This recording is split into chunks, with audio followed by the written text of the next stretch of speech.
Okay, hear me out. Yes, this story does involve a loaf of bread. You heard me right. A loaf of fucking bread.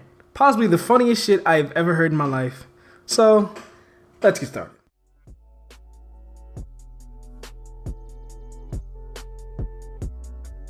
Now, we all know that grandparents have a knack for telling you stories, right? Oh, back in my day. Oh, you know, all that bullshit, right?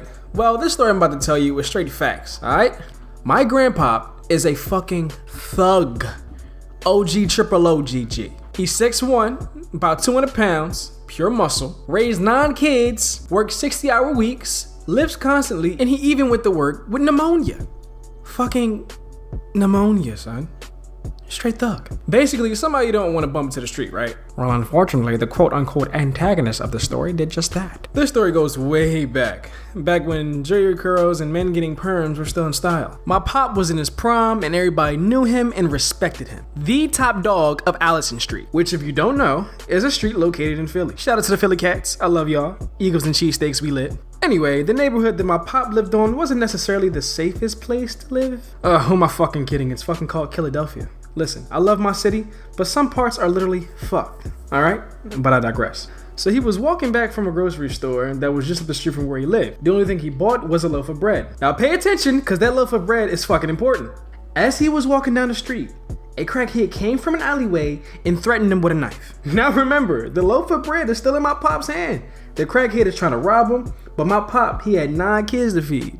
And he ain't no bitch. The crackhead tried to go at him multiple times with the knife, but he dodged all of them shit and proceeded to beat his ass with his fist and a loaf of bread.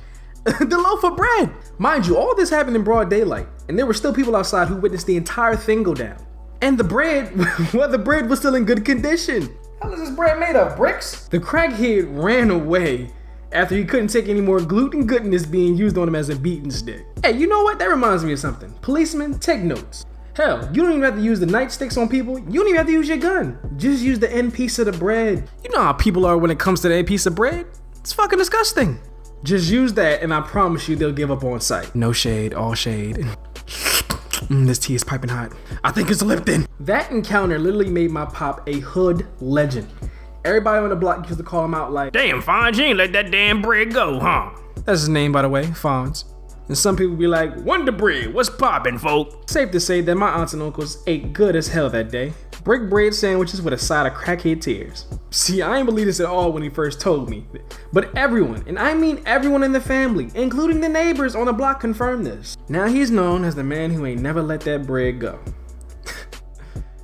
This is my life.